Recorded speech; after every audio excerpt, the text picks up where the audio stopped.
అరే ఆ ఎట్లొడుతుంది ఆడేనొర్రది ఆ ఆడేనొర్రది కాదు రోల్ వస్తలేదు.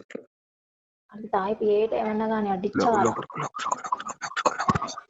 లోపడుకో పోయినా చెప్పు. కాదు కాదు వేరే వాళ్ళు నాతో మంచిగానే ఉన్నాడు. కాదురా ఉమ్, అరే ఉమ్, ఏం చేస్తావు నాకు తెలియదు. మొత్తం డిచ్చ తాయి పండారు ఇప్పుడు సరే సరే. మీదనే కిందికి దిగొద్దాడు. అమ్మ నేను కూడా అనుకునేది దీన్ని. ఆడు కిందికి దిగొద్దు, ఆడికే తాగిపోయి.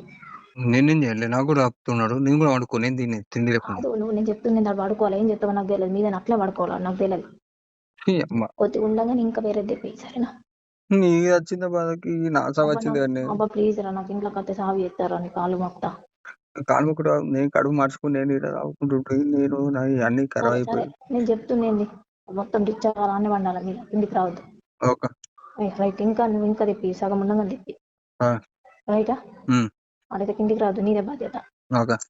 మహిళా జాతి వెనకబడిపోతుంది, ఉమెన్ ఎంపవర్మెంట్ తేవాలి అని చాలా మంది రాజకీయ నాయకులు స్పీచ్ ఇస్తూ మగవాళ్ళ భద్రత అనేది మర్చిపోయారు. మగవాళ్ళు కాస్తంత జాగ్రత్తగా ఉండండి. మీరు పెళ్లి చేసుకోవాలన్నా, లవ్ చేయాలన్నా, పెళ్లి చేసుకుని కాపురాలు చేసుకోవాలన్నా, కాపురాలని నిలబెట్టుకోవాలన్నా కూస్తంతా చూసి జాగ్రత్తగా అడుగు వేయండి.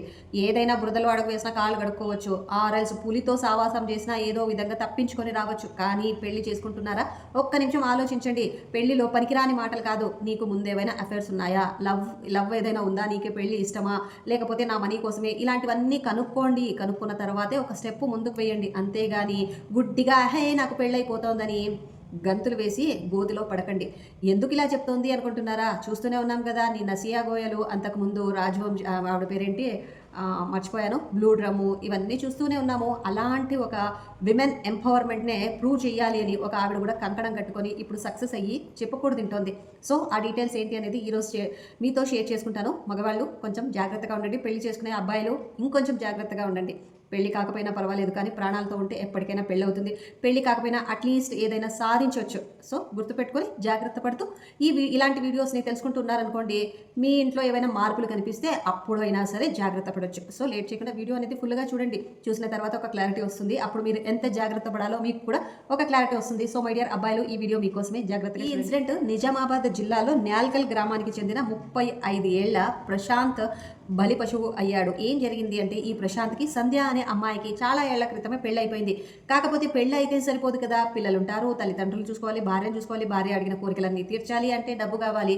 ఆ డబ్బు కోసమే పాపము ప్రశాంత్ కష్టపడ్డాము అని గల్ఫ్కి వెళ్ళాడు. అక్కడ రాత్రింబవళ్ళు కష్టపడ్డాడు. ప్రతి నెల సంపాదించిందంతా కూడా పిల్లల కోసమనో లేకపోతే భార్య కోసమనో ఇలా పంపిస్తూ ఉన్నాడు. ఇక్కడ భార్యను మాత్రమే మెన్షన్ చేశారు, పిల్లలు ఉన్నారు లేదనేది మెన్షన్ చేయలేదు కాబట్టి సో భార్య కోసమే పంపించారు. అంటే ఇక్కడ ట్విస్ట్ ఏంటంటే అత్తమామలు సపరేట్గా ఉంటారు. ఈయన మాత్రం భార్యను ఇక్కడే ఈ గ్రామంలోనే ఏంటది న్యాల్కల్ గ్రామంలోనే వదిలేసి వెళ్ళాడు. సో వదిలేసి అక్కడ భర్త కష్టపడుతున్నాడు, మరి ఈవిడ ఇక్కడ కష్టపడాలి కదా, అందుకోసమే చాలా కష్టపడి అదే ఊరికి చెందిన ఇంద్రపూర్ కాలనీకి చెందిన అనిల్తో అఫేర్ పెట్టుకుంది. మరి చాలా కష్టపడాలి కదా, అక్కడ డబ్బు పంపిస్తుంటే ఇక్కడ ఖాళీగా కూర్చొని తింటే మనసు ఒప్పదు కదా. ఎవరైనా సరే ఇరువైపుల నుంచి కష్టం ఉంటేనే కదండి ఈ సంసారం సాగుతుంది అనుకుందేమో. మరి ఈ విధంగా కష్టపడడం స్టార్ట్ చేసింది. ఈవిడ బాగా కష్టపడుతోంది. అనుకోకుండా ఈ ప్రశాంత్ పాపం కొద్ది రోజులు భార్యను చూద్దామని తల్లిదండ్రుల దగ్గర ఉండొచ్చు అని ఇది నిజామాబాద్ జిల్లాలోని న్యాల్కల్ గ్రామంలో జరిగిందండి ఈ ఇన్సిడెంట్.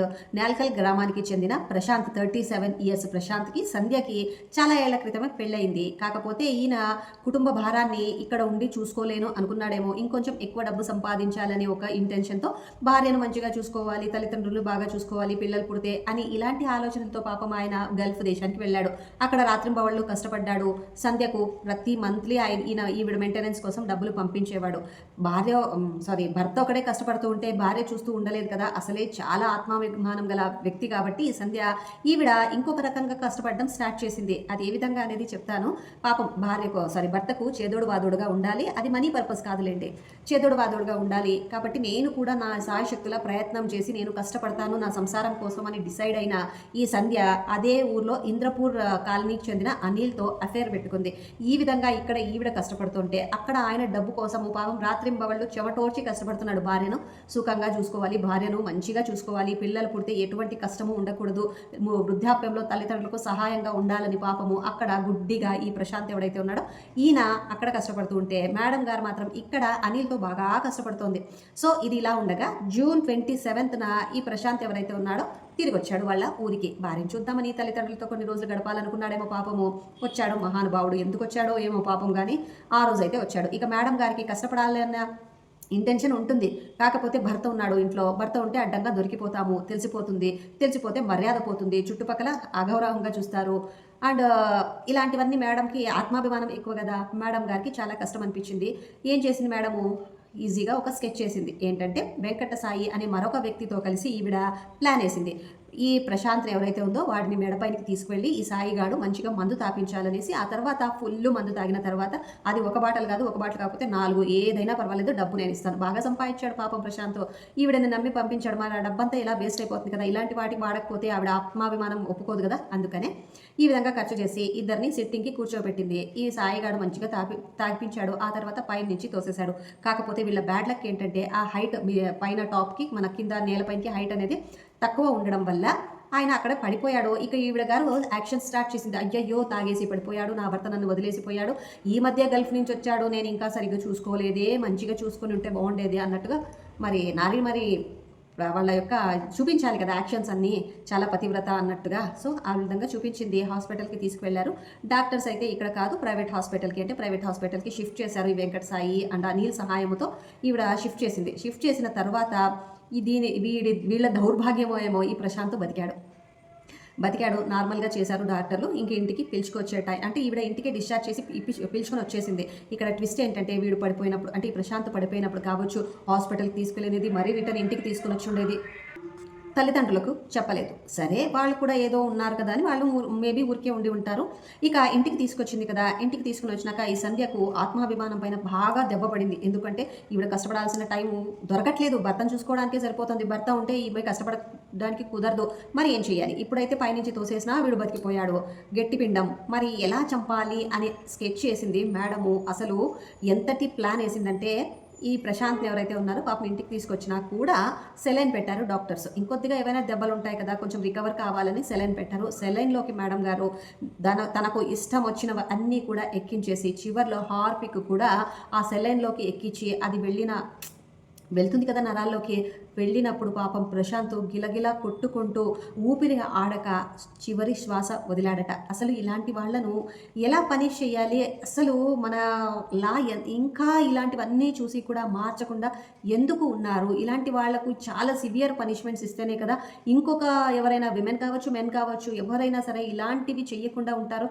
ఇక్కడ ట్విస్ట్ ఏంటంటే పాపము చనిపోయిన తర్వాత ఈవిడ ఏం చెప్పిందో తెలుసా? ఈ సంధ్య, అరే బాగా తాగి అప్పుడు కింద పడ్డాడు కదా, ఆ దెబ్బలతో మరీ ఇప్పుడు మంచం పై నుంచి కింద పడి మేబీ హార్ట్ అటాక్ వచ్చి చనిపోయాడు అని మొత్తం ఆ సీన్ అంతా కూడా తను క్రియేట్ చేసింది. ఈవిడ ఏమనుకుంది, నేను క్రియేట్ చేశాను, నేను క్రియేటర్ని కాబట్టి అక్కడంతా నా కనుసన్నల్లోనే జరిగిపోతుంది, హాయిగా నేను ఎటువంటి ఏమంటారు ప్రాబ్లము లేకోకుండా హాయిగా అనిల్తో కష్టపడవచ్చు అనుకున్నది. బట్ ఎప్పుడు ఒకవైపే ఉండదు కదా. ఏదైనా పనికి సహాయము నేచర్ కావచ్చు ఒకవైపే సహాయం చేయదు. ఏమో ఆ టైంలో ప్రశాంత్కి సహాయపడలేదు. బట్ ఎప్పుడు అలానే ఉండదు కదా. దేవుడు అనేవాడు ఉంటాడు, ఎవరికి ఏ స్థానాన్ని చూపించాలో ఆ స్థానాన్ని చూపిస్తాడు. అదే జరిగింది ఇక్కడ కూడా. వాళ్ళ మదర్కి ఇవన్నీ ఇన్సిడెంట్స్ తర్వాత, చనిపోయిన తర్వాత వాళ్ళ మదర్కి తెలిసింది. మదర్ నమ్మలేదు. ఎందుకంటే ఈ మధ్య ఎప్పుడైతే ప్రశాంత్ వచ్చాడో వాళ్ళ బంధువులు కూడా అదే మెన్షన్ చేస్తున్నారు. ప్రశాంత్ వచ్చినప్పటి నుంచి వీళ్ళింట్లో గొడవలే, ఈవిడకు ఏదో అఫైర్ ఉంది అని ప్రశాంత్ వీళ్ళిద్దరూ గొడవ పడుతున్నారు కాబట్టి ఏదో చేసుంటుంది. అంత ఫిట్గా ఉండే పిల్లాడు పైనుంచి పడిన ఎటువంటి దెబ్బలు తగలకుండా బతికిన వాడు ఇంటికి వచ్చిన కొద్ది రోజుల్లోనే ఎలా చనిపోతాడు అని వాళ్ళ అమ్మకు డౌట్ వచ్చింది. పోలీసులకి ఇన్ఫార్మ్ చేసింది. ఇంకేముంది, పోలీసులు రంగంలోకి దిగారు. మొత్తం ఇన్వెస్టిగేషన్ చేశారు. ఈ కాల్ రికార్డ్స్లో మేడం గారి బట్ట బయలైపోయింది. ఇక ఆ తర్వాత పట్టుకెళ్ళి వాళ్ళ ట్రీట్మెంట్ వాళ్ళకి ఉంటుంది కదా, యాజ్ ఇట్ ఈస్గా వాళ్ళ ట్రీట్మెంట్ ఇచ్చేపాటికి ఈ అనిల్ గారు కావచ్చు, వెంకట సాయి కావచ్చు, ఈవిడ కావచ్చు, సంధ్యాదేవి కావచ్చు, వాళ్ళ యొక్క పాపాన్ని ఒప్పుకున్నారు. ఎస్ మేమే చంపాము, అది కూడా హార్పిక్ ఎక్కించి చంపాము అని సునాయాసంగా ఒప్పుకునేశారంట. ఇప్పుడైతే మేడము వీళ్ళిద్దరూ కూడా హెల్పర్స్ జైల్లో చిప్పకూడు తింటూ ఉన్నారు. దయచేసి ఇలా చేసే ఆడవాళ్ళైనా ఒక్కసారి ఆలోచించండి అమ్మా, దయచేసి ఆలోచించండి. వాళ్ళవి కూడా మగవాళ్ళు అయితే వాళ్ళ ప్రాణాలు కాదా, వాళ్ళకు అమ్మా నాన్నలకు బాధ ఉండదా, వాళ్ళు కూడా కష్టపడే కదా కని ఉంటారు. మగపిల్లలని అయితే మాత్రం కష్టపడకుండా కనియరు కదా. దయచేసి ఇలా చేసేవాళ్ళు ఒకసారి ఆలోచించండి. డివోర్స్ అనే ఆప్షన్ ఉందమ్మా, దాన్ని వాడుకోండి. ఈ గవర్నమెంట్ కూడా 1 year అలా ఉండాలి, అలా టైం తీసుకోవాలనేది కాకుండా ఇలాంటి చెత్త ముండలకి నేను ఇలానే ప్రమోట్ చేయాలనిపిస్తుంది. వీళ్ళని చూస్తుంటే హార్పిక్ ఏంటండి, ఆయన ఎంత గిలగిల్లాడిపోయి ఉంటాడు చనిపోయే ముందు. ఆ పాపం అవసరమా వీళ్ళకు?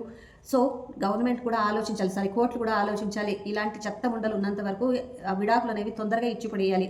అప్పుడే అట్లీస్ట్ ఒక మనిషి ప్రాణమైనా కాపాడగలుగుతారు. ఇలాంటి లాస్ ఏమైనా తీసుకుని వస్తే ఇలాంటి అభాగ్యులు భూమిపైన ఇంకొంతకాలం బతుకుతారో, ఆ తల్లి యొక్క కడుపుకోత తీర్చిన వాళ్ళు అవుతారేమో. ఎవరైనా లాయర్స్ కావచ్చు, ఎవరైనా దయచేసి ఆలోచించండి. విడాకులు అనే ప్రాసెస్ని ఎంత టైం టేకెన్ కాకుండా కొంచెం ఫాస్ట్గా చేసేలాగా చూడండి దయచేసి. ఇదండి ఈవిడ సంధ్యాదేవి యొక్క స్టోరీ. సో దీని గురించి మగవాళ్ళు ముఖ్యంగా మీరేమనుకుంటున్నారు అనేది కింద కమెంట్ చేయండి. నిజంగా మహిళా లోకం నిద్ర లేచిందేమో. ఇలాంటి మహిళా లోకం నిద్ర లేవడం ద్వారా ఎటువంటి ఉపయోగం లేదు, దీనికి ఇంకా కొంచెం నష్టం చేసిందే అవుతుంది సొసైటీకి తప్ప వీళ్ళ నుంచి ఎటువంటి ఉపయోగము ఉండదు. సో ఎవరైనా ఇలాంటి పనులు చేయాలని ఆల్రెడీ ప్లాన్ చేస్తూ ఉంటే దయచేసి వేరే ఆప్షన్స్ అనేవి ఎంచుకోండి. వాళ్ళ ప్రాణం తీయడంతో మీకేమీ గెలుపు రాదు, మీరు చిప్పకూడు తినాల్సి వస్తుంది. ఎప్పటికైనా దొరుకుతారు. మీకు బెయిల్ వచ్చినా డెఫినెట్గా దేవుడి పనిష్మెంట్ అనేది చాలా సివియర్గా ఉంటుంది. ఆలోచించండి. ఇప్పటికేమో గట్టెక్కేస్తారు, బట్ దేవుడి న్యాయస్థానం అనేది ఒకటి ఉంటుంది, దానిలో అస్సలు తప్పించుకోలేరు.